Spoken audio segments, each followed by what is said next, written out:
Subscribe and click the bell icon for the latest updates and notifications from the Indian Express.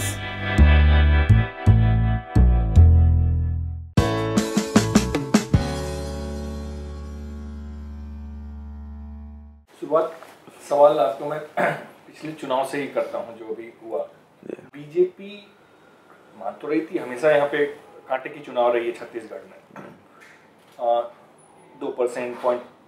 1% से कम में चुनाव हुआ है, लेकिन इस तरह से रिजल्ट आएगा, बीजेपी आत्ममंथन कर रही है, उसका क्यों? आपका क्या असेसमेंट है कि बीजेपी इस तरह से नीचे क्यों गई? यदि आप देखेंगे 2000 छत्तीसगढ़ बनने से पहले आप देखेंगे तो कई बार ऐसा हुआ है कि छत्तीसगढ़ के कारण से मध्य प्रदेश में सरकार कांग्रेस की बनती रही है।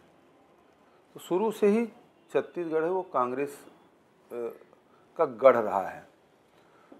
2003 में भारतीय जनता पार्टी जीती नहीं थी, कांग्रेस उस समय हारा था। कांग्रेस भी नहीं हारा था, यदि कहें तो अजीत जोगी जी चुनाव हारे थे, क्योंकि जो उनके वर्किंग स्टाइल है वहाँ के लोगों ने पसंद नहीं किया था और उसको हराए थे। तब कोई उस समय रमन सिंह जी कोई फेस नहीं था भारतीय जनता पार्टी का। उस समय तो दिलीप सिंह जूदेवी बहुत बड़े कद के नेता हुआ करते थे, प्रदेश अध्यक्ष जरूर थे, रमेश बैस भी केंद्रीय मंत्री थे। रमन सिंह जी मुख्यमंत्री बने।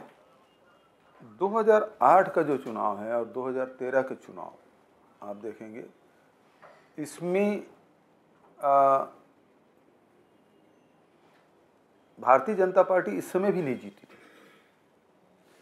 हमारे अपने लोगों ने जो सपोर्ट किया, जिसमें जोगी जी सबसे बड़े थे, और उस कारण से हम लोग हारे।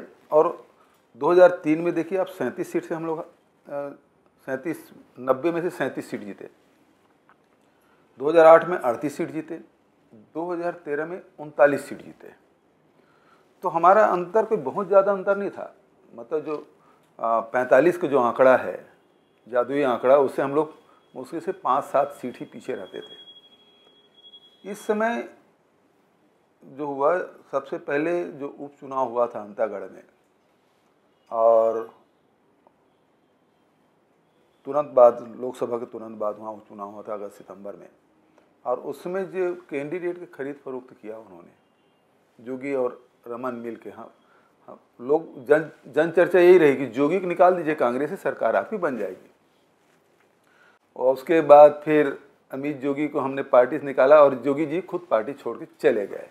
तो हमारी जीत का जो रास्ता है वहीं से प्रशस्त होता है। उसके बाद ये लोग जो कह रहे हैं, इस बीच में हम लोगों ने जो काम किया है वो छत्तीसगढ़ में लोकसभा चुनाव के ठीक पहले मुझे बनाया गया था। लोकसभा में रिजल्ट हम तो दे नहीं पाए, 10-1 का रेशियो रहा, लेकिन उस संगठन के माध्यम से हम आम जनता की लड़ाई लड़ते रहे। चाहे गरीबों का राशन कार्ड कटा तब, चाहे किसानों के धान खरीदी का मामला आया तब, चाहे नसबंदी कांड हुआ, महिलाओं की जो मौत हुई, उन सब मुद्दों को लेकर कभी पद यात्रा, कभी घेराव, कभी धरना प्रदर्शन, कभी आदिवासी मुद्दों को लेकर, ये लगातार हम लोग लड़ाई लड़ते रहे। और सबसे बड़ी बात यह है कि लोगों को जो विश्वास है वो हम जीतने में सफल रहे हैं, और इस कारण से इतनी बड़ी चीज़ हम लोग हासिल की। ये तो रहा 2018 अक्टूबर नवंबर जी। 2018 में आपका मुकाबला था रमन सिंह से जी। 2019 में भूपेश बघेल जी का मुकाबला नरेंद्र मोदी से जी। तो ये लड़ाई कैसे अंतर देख रहे हैं? देखिए, जब 2018 के पहले 2016-17 में ये जब बात चली तो भारतीय जनता पार्टी के लोग कहते थे कि अब हमारे पास चेहरा है और हम नरेंद्र मोदी की चेहरे में चुनाव लड़ेंगे। और उस समय उसका जो बैनर है, पोस्टर है, होर्डिंग है, उसमें बड़ा चेहरा नरेंद्र मोदी जी का होता था, रमन सिंह जी बहुत छोटे होते थे। नोटबंदी और जीएसटी में हम लोगों ने इतने आंदोलन के हर ब्लॉक स्तर पर, मैं समझता हूँ कि हिंदुस्तान में सबसे ज़्यादा विरोध यदि नोटबंदी का, सबसे ज़्यादा कार्यक्रम यदि कहीं हुआ है कांग्रेस के द्वारा तो छत्तीसगढ़ में हुआ है। और हम लोग विधानसभा में केवल रमन सिंह को टारगेट नहीं कर रहे थे, रमन सिंह के साथ साथ नरेंद्र मोदी को भी और अमित शाह को भी टारगेट करते रहे। तो दोनों को हम लोग, चाहे चेहरा इसका रखे चाहे उसका रखे, हमें कोई फ़र्क नहीं पड़ा था, हम दोनों को समान रूप से टारगेट करके लड़ाई लड़ रहे थे। और चुनाव आते आते 2018 में स्थिति ये हो गई जब सबसे पहले हमारे राष्ट्रीय अध्यक्ष माननीय राहुल गांधी जी ने चौकीदार वाला जो नारा है 10 अगस्त को हमारे यहाँ छत्तीसगढ़ जब राजीव भवन का उद्घाटन किए तब उन्होंने लगाया था, और वो नारा फिर चल पड़ा और लगातार राफेल डील पे आक्रमण करते रहे। तो स्थिति चुनाव का आते आते ये हो गया कि नरेंद्र मोदी जी के और अमित शाह के फोटो बहुत छोटे हो गए, वो झालर में आने लगे और रमन सिंह का चेहरा बड़ा हो गया। तो ये बताने का मतलब ये है कि हम नरेंद्र मोदी और अमित शाह को 2018 विधानसभा में पीट चुके हैं, और ये जो चुनाव जीतने की जो मशीन बता रहे हैं अमित शाह को, वो मशीन छत्तीसगढ़ में हम बिगाड़ दिए हैं। तो अब कोई डर नहीं रहा, और इसमें भी पिछले समय हम लोग 3/4 जीते थे, इस समय हम 7% जीतेंगे छत्तीसगढ़। लेकिन छत्तीसगढ़ बीजेपी ने समय देखते हुए फैसला कर लिया है कि एंटी इनकम्बेंसी आप करेंगे। जो पुराने एमपी हैं तो उन्होंने फैसला ऑलरेडी कर लिया है कि हम यहाँ से हटा करके नई क्रॉप ऑफ लीडरशिप देंगे।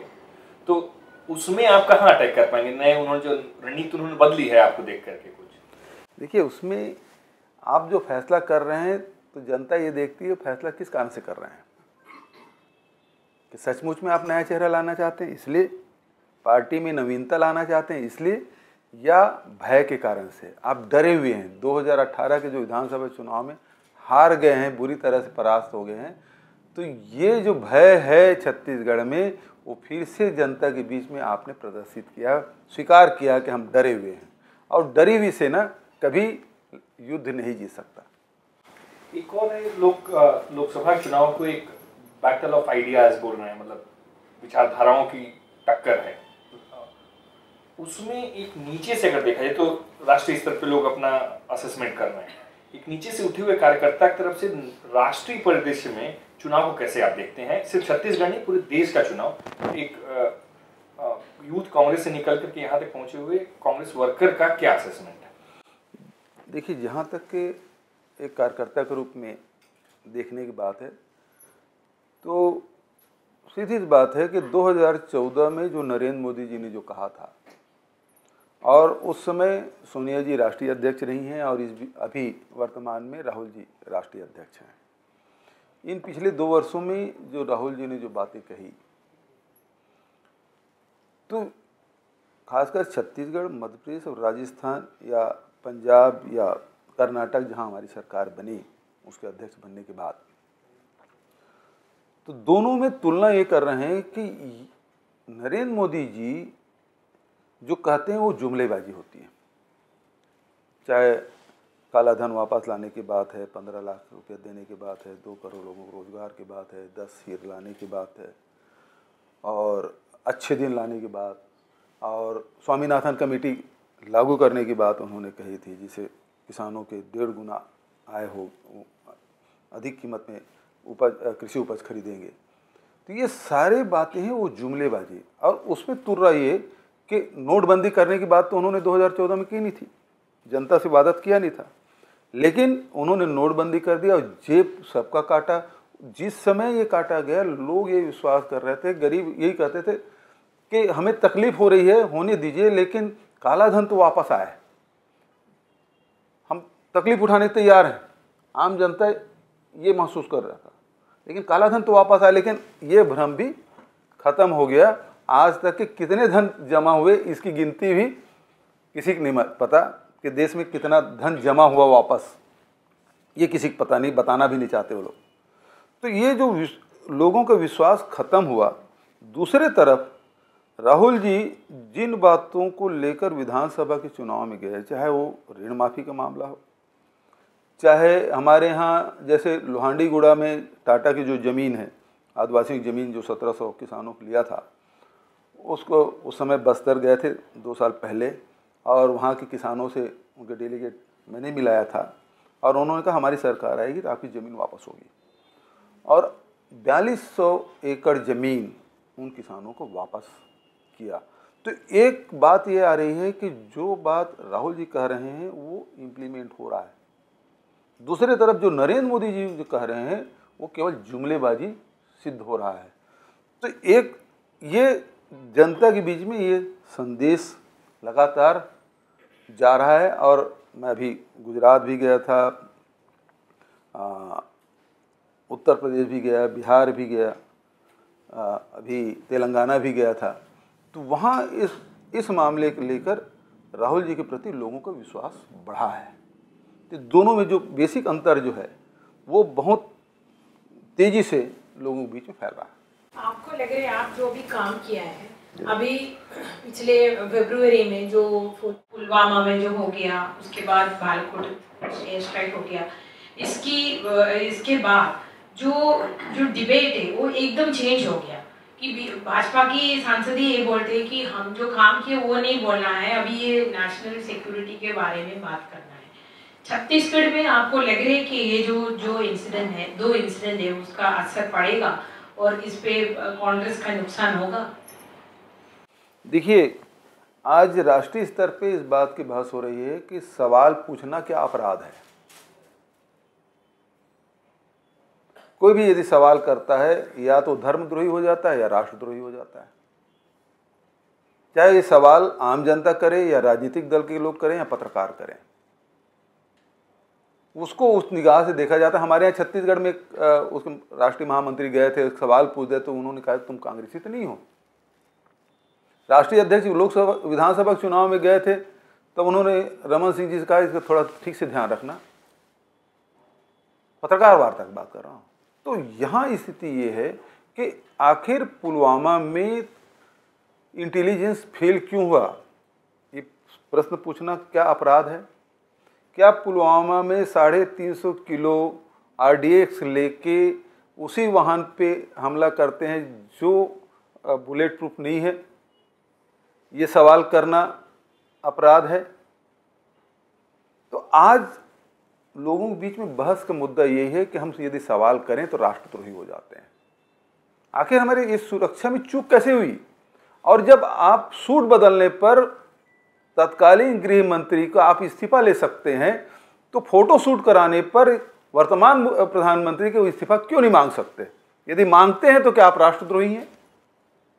एक तरफ हमारे राष्ट्रीय अध्यक्ष राहुल जी हैं जो छात्रों के बीच जा रहे हैं, पत्रकारों के बीच जा रहे हैं, किसानों के बीच जा रहे हैं और सीधा संवाद कर रहे हैं। संवाद कर मतलब सीधा बात है, आप सवाल करेंगे जवाब देंगे। और हिंदुस्तान में स्थिति यह है कि सवाल करना अपराध है और जो देश, जो समाज यदि सवाल ना करे वो तरक्की नहीं कर सकता। तो इस बीच में देश को चुनाव करना होगा। और इसी में मैं कहना चाहूँगा कि अब पुलवामा का असर या एयर स्ट्राइक का असर नहीं है। सवाल इस बात का है कि देश में अनेक बार आक्रमण हुए, लेकिन कभी इंदिरा जी के निर्णय पे किसी ने उंगली नहीं उठाया, किसी ने शास्त्री जी के निर्णय पे उंगली नहीं उठाया, कभी नेहरू जी के निर्णय पे उंगली नहीं उठाया। उंगली इसी काल में क्यों हो रहा है? क्यों लोग उंगली उठा रहे हैं? आज सवाल इस बात का है कि पुलवामा एयर स्ट्राइक के बाद मीडिया में तुरंत आया, चाहे इलेक्ट्रॉनिक हो, प्रिंट मीडिया हो, सब में यही आया कि 300 आतंकवादी को मार दिया। ये आंकड़ा कैसे आया? इसको हमने तो नहीं दिया, फिर मीडिया में आया कैसे ये आंकड़ा? यदि ये सवाल करना अपराध है। वहां केवल एक कौवा मरा था, ये तो कोई कांग्रेसी नहीं जाके देखा, ये किसी इंटरनेशनल मीडिया के माध्यम से आया। हमको अपने सेना पे पूरा विश्वास है और हमको हमारे भारतीय सेना जो दुनिया के सर्वश्रेष्ठ सेना है उस पे हम सबको गर्व है।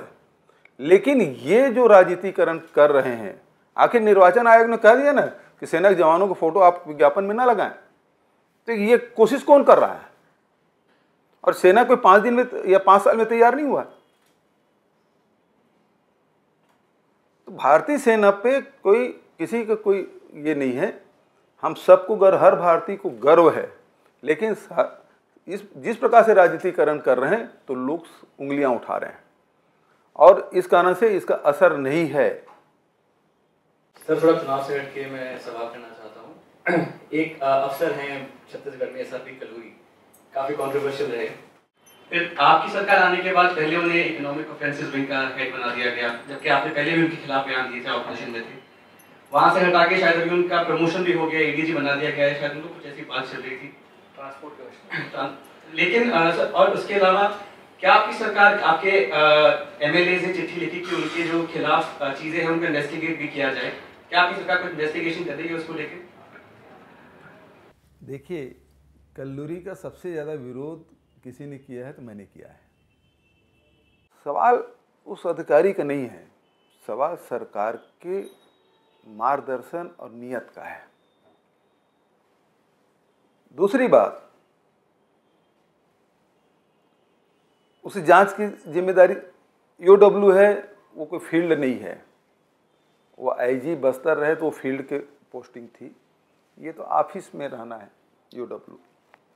दूसरी बात ये है कि हम लोग समझते रहे कि रमन सिंह के बहुत क्लोज हैं, नरेंद्र मोदी जी के बहुत क्लोज है, डोभाल से सीधा बात करते थे वो, अजीत डोभाल से सीधा कनेक्शन था। प्रधानमंत्री जब गए तो उसे वो अकेले उससे मिलाया गया, पूरा प्रोटोकॉल तोड़ के उससे मिलाया गया। तो मैं बोला सबसे उपयुक्त आदमी है, जिस पे भारतीय जनता पार्टी की विश्वास हो, इसलिए वहाँ से इसको पदस्थ कर दिया जाए, ताकि वो लोग तो कम से कम ये न कहे भूपेश बघेल बदले की राजनीति कर रहा है। तो उसके सबसे जो विश्वास पात्र है उसी को मैंने पदस्थ कर दिया। उसके बाद भाई ज़्यादा तकलीफ है तो उसको हटा दिया। आज ट्रांसपोर्ट आजकल जब से आपने घंटी बजा कार्यक्रम वगैरह किए और आप लोगों ने मीडिया ने खूब चलाया, तो अब बैरियर वेरियर नहीं है छत्तीसगढ़ में। तो ट्रांसपोर्ट है वो कमाऊ वाली जगह नहीं है, वो पनिशमेंट वाली जगह समझ सकते हैं आप। हमने जस्टिस पटनायक जो सुप्रीम कोर्ट के रिटायर्ड जज हैं, उसके अध्यक्षता में कमेटी बनाई है और वो जाके वो सब सारे पहलुओं पे जांच करेंगे और वो जो रिपोर्ट देंगे उसके हिसाब से कार्रवाई होगी। सरकार ने तो ये जो है ये धान पे जो है 2500 रुपया पर क्विंटल एमएसपी आपने अनाउंस किया है। एक तो ये कितना सस्टेनेबल है, और दूसरा जो है ये आपका पार्टी इसको हाईलाइट क्यों नहीं कर रहा है? वो तो बाकी सारे चीज, चौकीदार, राफेल, बाकी सारे मामले हाईलाइट कर रहे हैं, जबकि ये जो 2500 जो है किसी ने आज तक दिया नहीं। तो ये आप एक तो कैसे बरकरार रखेंगे, और दूसरा जो है ये हाईलाइट आपका पार्टी क्यों नहीं कर रहा है? अब हाईलाइट तो हमारे राष्ट्रीय अध्यक्ष लगातार बोल रहे हैं। मैं 2 बार उनके साथ उड़ीसा गया और दोनों बार राहुल जी बोले हैं कि छत्तीसगढ़ में 2500 रुपये हम धान खरीदी कर रहे हैं, आपके यहाँ हम 2600 हम खरीदी करेंगे। अब यदि किसी कारण से यदि नेशनल मीडिया में नहीं आया तो उसके बारे में नहीं कह सकता, लेकिन लगातार राहुल जी बोल रहे हैं। दूसरी बात आपने जो कहा कि ये इसको लगातार कैसे कर सकते हैं, तो यदि ठान ले तो ये काम किया जा सकता है। सर, नक्सलवाद की समस्या एक बहुत बड़ी समस्या रही है, चाहे वो यूपीए की सरकार हो या एनडीए की सरकार हो, और दोनों का ही फोकस सिक्योरिटी पे रहा है।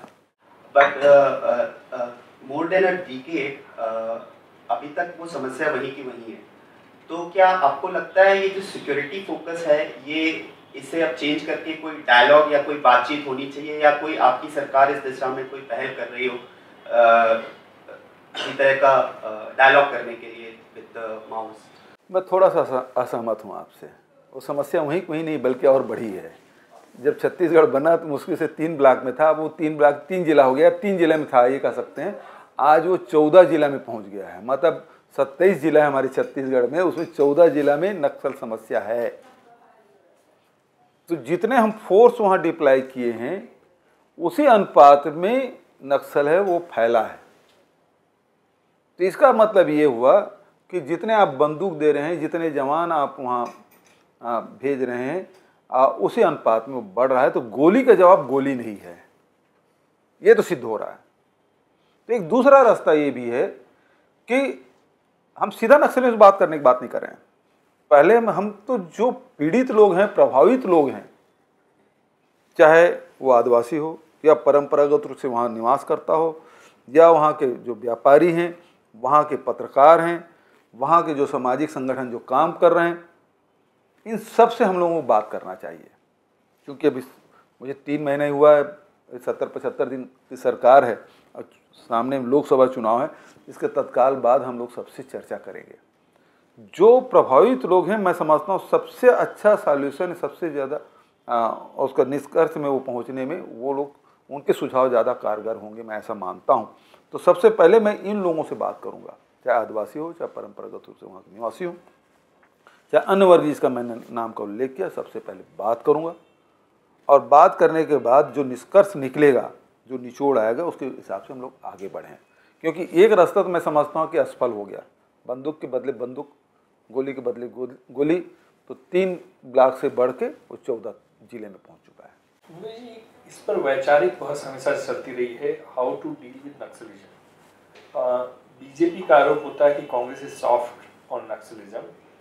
कांग्रेस के अंदर जब यूपीए 1 और यूपीए 2 थे, उसमें भी अंदर मतभिन्नता थी। कुछ लोग थे जो ग्रीन जोन की बात करते थे, गो नो गो वाला एरिया करते थे, और एक दूसरा मत था ऑपरेशन ग्रीन हंट का।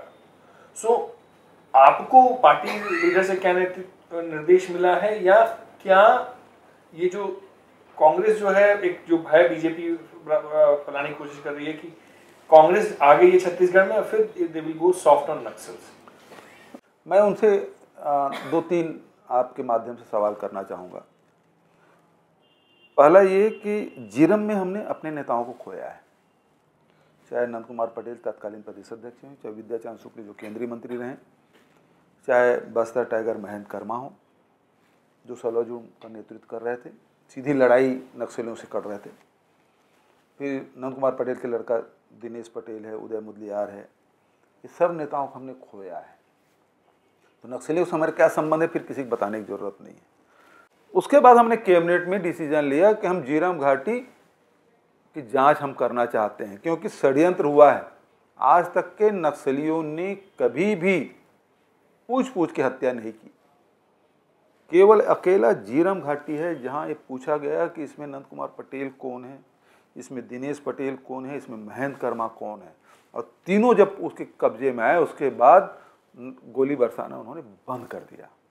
तो ये सीधे सुपारी किलिंग है, षड्यंत्र है, और षड्यंत्र के तह तक जाना चाहते हैं। हम 2 बार होम मिनिस्ट्री को पत्र लिख चुके हैं, हमारे अधिकारी भेजे, लेकिन वो चूंकि कानून व्यवस्था राज्य सरकार का है और वो अभी तक के हमको वापस नहीं किया है। तो मेरा आरोप भारतीय जनता पार्टी से है कि इनका संबंध है नक्सलियों से, कांग्रेस का नहीं रहा। संबंध तो इनके हैं साहब, ये पैसा भी पहुंचाते हैं और इनके संबंध है, और सुपारी किलिंग भी करवाते हैं। क्यों जांच वापस नहीं कर रहे हैं? हमको जांच दे देना चाहिए। जांच करने का अधिकार तो राज्य सरकार का है, विषय भी राज्य सरकार का है, जो फेडरल सिस्टम है उसमें। फिर वापस क्यों नहीं कर रहे हैं? तो मेरा आरोप भारतीय जनता पार्टी पर है कि इनके संबंध उनके साथ है। भूपेश जी, एक और चीज आता है, आप विधानसभा चुनाव के पहले लोग बोल रहे थे गठबंधन कर लीजिए, बहन जी से कर लीजिए, तमाम दवा बनना था, मध्य प्रदेश में भी था, राजस्थान में भी था, आपने नहीं किया। आपने राष्ट्रीय को बोल करके जो भी करके आपने नहीं किया, और फिर राष्ट्रीय चुनाव के लिए चूंकि छत्तीसगढ़ में आपने ऐसा परफॉर्मेंस दिया है कि आपके यहाँ डिमांड नहीं है, लेकिन बाकी जगहों पे जैसे दिल्ली में शीला जी प्रदेश अध्यक्ष हैं, वो ऑब्जेक्ट कर रही हैं। एक कांग्रेस कार्यकर्ता के नाते आपका मत क्या है एक 2019 की लड़ाई के लिए? आपको लगता है कि गठबंधन करना जरूरी है या कांग्रेस को अकेले लड़ना जरूरी है? देखिए, जहाँ तक कि आपने बहुजन समाज पार्टी से प्रश्न उठाना शुरू किया, उसके बाद फिर गठबंधन के बाद तक के पहुँचे हैं, उस मामले में हम छत्तीसगढ़ में तो बाल बचे रहा। उसके राष्ट्रीय महामंत्री या उसके प्रदेश अध्यक्ष, हमारे राष्ट्रीय महामंत्री और मैं खुद रात को 2 बजे तक बैठे थे, 3 दिन पहले तक के। लगातार हमारी बात होती रही कि लोगों के भी रहा कि 4% उनका वोट है और हम लोगों का 40% है, दोनों मिलते हैं तो 44% हो जाता है। भारतीय जनता पार्टी के 41% वोट है, तो हम स्पष्ट रूप से जीत जाएंगे, ये अंकगणित कहता है। हमने भी सोचा कि यदि जो वो 1 या 2 विधानसभा जीतते रहे, अभी 2 विधायक हैं उनके, इसके पहले 1-1 करके 2 बार विधायक रहे। मध्य प्रदेश के समय 2 विधायक हुआ करते थे, तो 4-6% से कभी गए ने, अभी भी 4% ही वोट मिला उनको, पिछले समय भी 4% वोट है। तो हमने कहा कि भारतीय जनता पार्टी विरोधी यदि मत विभाजन नहीं होता तो हमको फ़ायदा होगा, चलो बात कर लेते हैं। हालांकि सब साथी लोग इसे सहमत नहीं थे। फिर भी हमने कहा कि भारतीय जनता पार्टी से लड़ना है, 15 साल की सरकार है, उससे लड़ना आसान काम नहीं, तो चलो बात कर लेते हैं। लेकिन वो डिमांड इतना अधिक करते रहे, फिर आगे पीछे करते रहे। आखिरी जब इनका जोगी और इनका लखनऊ में जब प्रेस कॉन्फ्रेंस हुआ, तब तक हम लोग बिल्कुल इल्म भी नहीं था कि इनके बीच भी बातचीत हो रही है।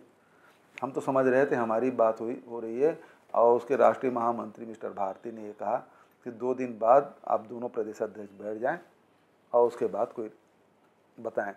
और तीसरे दिन हम लोग देखते हैं कि हमारी बातचीत तो हुई नहीं, तीसरे दिन इनका गठबंधन हुआ। तो समझ तो यही आया कि जोगी और बसपा का गठबंधन नहीं, मतलब गठबंधन कराने में ईडी और सीबीआई का बड़ा रोल रहा है। तो जैसे अभी सपा बसपा गठबंधन यूपी में दिखाई देता है, उसके पीछे भी कहानी वही हो सकती है। I want to ask about what was claimed to be the world's largest mobile distribution scheme under the Raman Singh government. And Ravish can translate.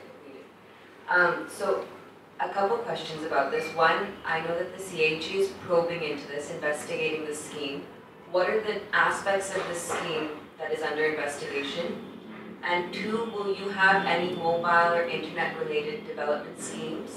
And how does that relate to fighting Naxalism in your state? पहली बात यह है कि ये केवल चुनाव जीतने के लिए उन्होंने किया था। करीब 55 लाख मोबाइल बांटने का फैसला किया था, और नेटवर्क था नहीं। लोग उसमें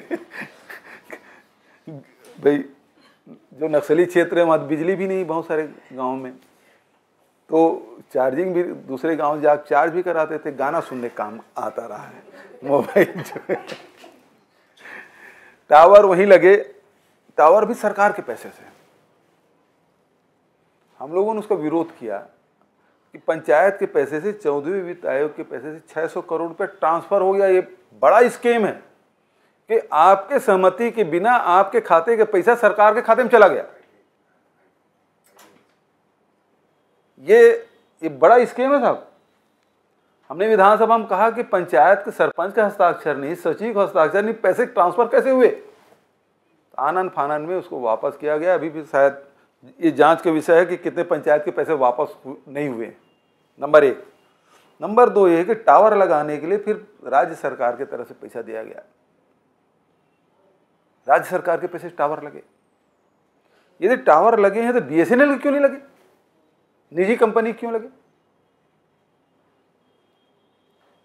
तो दूसरा ये है कि सबसे पहले बात तो ये है कि मोबाइल जो पंचायतों में पहुंच गए थे, आचार संहिता लगने के कारण से नहीं बढ़ पाए थे, सब हमने मोबाइल लगभग 10 लाख मोबाइल हमने वापस मंगवा लिया है। अब उस कंपनी कह रहे हैं कि भैया इसको वापस ले जाओ, हमको ज़रूरत नहीं है इसकी। दूसरा ये है कि इसको जांच हमने सीएजी को दे दिया है। भाई पहले टावर लगाए और फिर गवर्नमेंट के पैसे से प्राइवेट को क्यों आप सहयोग कर रहे हैं? आपके पास तो है ना, बीएसएनएल तो आपकी सरकारी कंपनी है, उसके टावर बीएसएनएल के टावर क्यों नहीं खड़ा कर रहे हैं? और निजी कंपनी को आप लगातार फायदा पहुंचा रहे हैं। तो फिर जब हम लोग जांच की बात करते हैं तो तुरंत ये बोलते हैं बदलापुर की राजनीति कर रहे हैं छत्तीसगढ़ में भूपेश बघेल। अब इसकी जांच ना कराऊं तो क्या करूं बताइए? उसमें भी आपत्तिजनक बात क्या है कि उसमें रमन ऐप है और नमो ऐप है।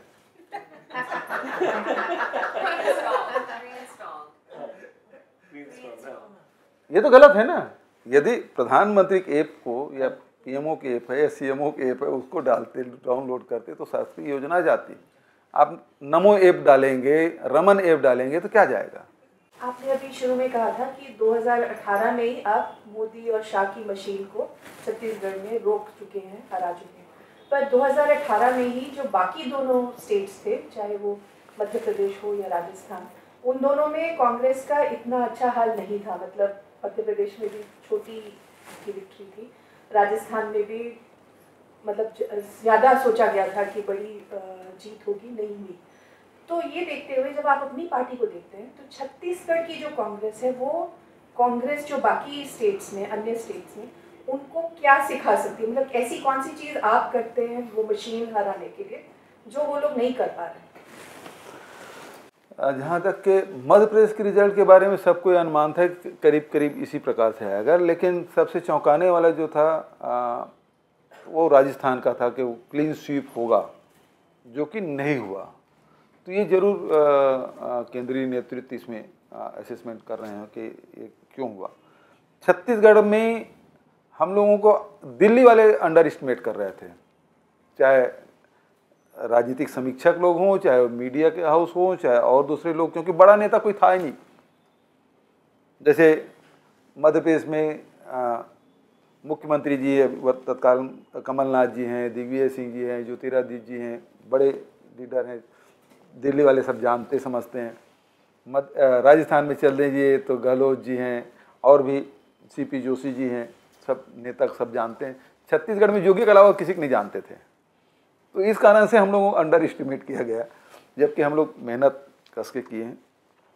राष्ट्रीय परिप्रेक्ष्य में मैं कहना चाहूँगा कि अब जब लड़ाई हम लोगों ने जो किया, जनता के मुद्दों के लेकर लड़ाई लड़ी, कार्यकर्ता को सक्रिय किया, और स्थिति ये है कि लड़ाई जनता वर्सेस गवर्नमेंट हो गया।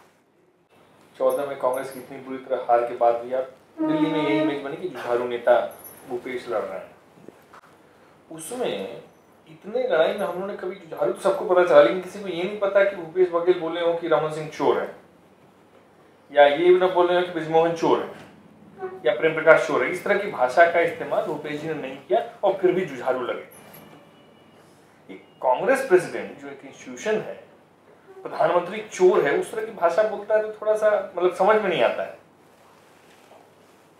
राहुल जी ने कभी प्रधानमंत्री चोर नहीं कहा, उन्होंने चौकीदार चोर कहा है।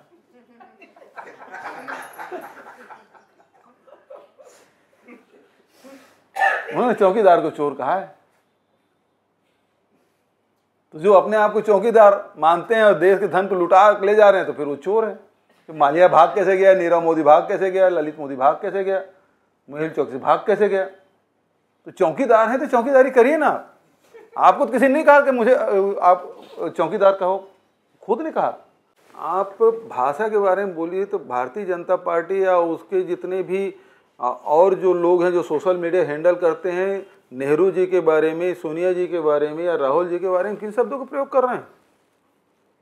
आप तो चरित्र लांछन लगाने में गुरेज नहीं करते। भूपेश जी बहुत बहुत धन्यवाद। हम लोगों को बहुत समझ में आया आपकी राजनीतिक लड़ाई, फिर कैसे हुआ चुनाव, आपने कैसे किया। बहुत बहुत धन्यवाद। आप समय निकाल करके, मुझे पता है आपको टिकट बंटवारे के लिए भी राहुल जी के साथ मीटिंग के लिए जाना है। बहुत बहुत धन्यवाद। Thank you.